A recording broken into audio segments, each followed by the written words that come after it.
Okay, so next up is stage 2, which is the attack phase or the attack stage. Again, all the information that we gathered during the pre-attack stage helps us to come up with a really thorough attack strategy. Now, typically the attack stage involves compromising the target, so we're going pretty active here. We might actually go after an exploit of a vulnerability that we discovered during the pre-attack stage, or even use some loopholes like weak security policies or password policies to try to gain access to the system. So one of the things that's important to note here is that the attacker only needs to worry about one port of entry or one mechanism to get in, where the customer or the organization or company has to worry about covering all their bases. So instead of being passive, we end up becoming, again, like I said, very active. So this time, the communication goes like this. Alpha, this is Foxtrot. We've acquired the target, permission to engage. Foxtrot, this is Alpha, permission granted. So we'll do that through first trying to penetrate the parameter, looking at devices that are exposed externally and how they react. We'll then go through and look at how we enumerate targets once we've made our way in. If we know what the target is, it makes it easier for us to then try to acquire the target. After we acquire the target, the next thing we want to do is be able to escalate our privileges so we can do more with that system. And then finally, we'll make sure that we can get back into the system by executing, implanting, and retracting using things like rootkits. But let's get into details on how we would actually do each one of these items. So one of the primary ways of testing the perimeter is by obviously going after the firewall itself. And we're going to do this by sending and crafting some packets to check how the firewall reacts. Now this can be done by looking at how the firewall handles fragmentation, overlapping fragments, floods of packets. We can also do this by crafting some packets so we can check the ACLs of the firewall, what's allowed through and what's not. We might also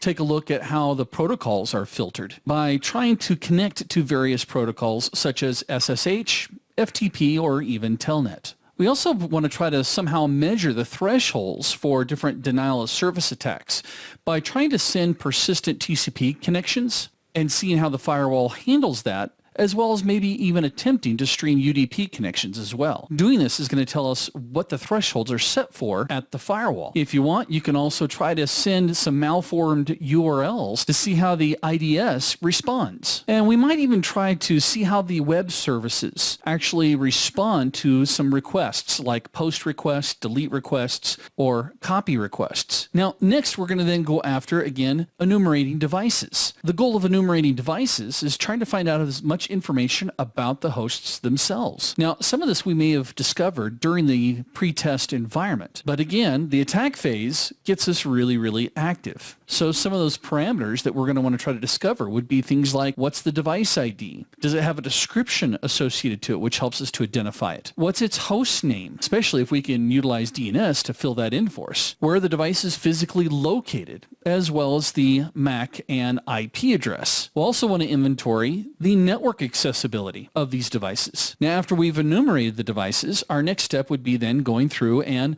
actually acquiring the target, because now we know of everything on the network, or a good chunk of it. Based off what we've discovered, we can then go after based off vulnerabilities. Now, some of the ways that we can use to gain more information about the target would be doing things like probing assaults, meaning get the target with different types of assaults to see which ones it's vulnerable to. Obviously, running vulnerability scans. We also might try to acquire the target by doing something really basic, like using what they refer to as trusted systems. This typically involves attempting to access the machine's resources through information we've obtained legitimately through things like social engineering attacks. Once we've acquired the target, again, our next step is to then go through and escalate the privileges. Sometimes this escalation is performed by the attacker, so to accomplish this, the pen tester will try to take advantages of bugs, flaws in the design of the OS or applications, possibly even misconfigurations on an operating system, or for that matter, an application, to try to elevate the access of a normal user to someone with higher permissions. Now, privilege escalation is normally performed by attackers to carry out different types of activities, such as deleting files, looking at sensitive information, or again, installing programs that can help them get back in later, such as a Trojan or a virus. So some of the ways that we can escalate our privileges would include things like poor security policies or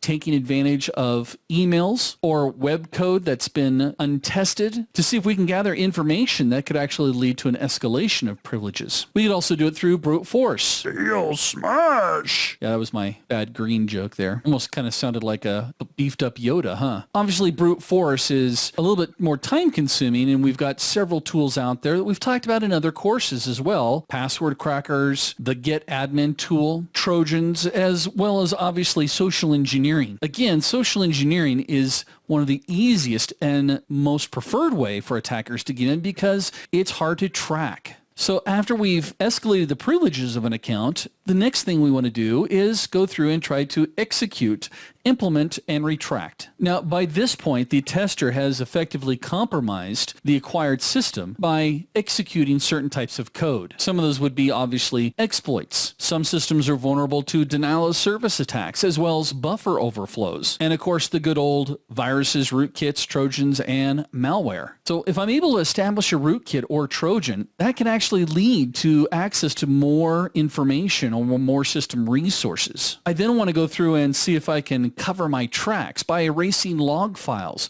or hiding modifications that I've made. Now, the tester is also going to want to make sure that he can change system settings and remain hidden. So he wants to see if he's able to be detected. And then, of course, after I've done all that, I want to make sure that I can get back in via my backdoor and see if any red flags have been thrown. Now, again, if you're not familiar with some of these concepts, I've got to recommend that you go back and watch some of our courses that cover each one of these domains.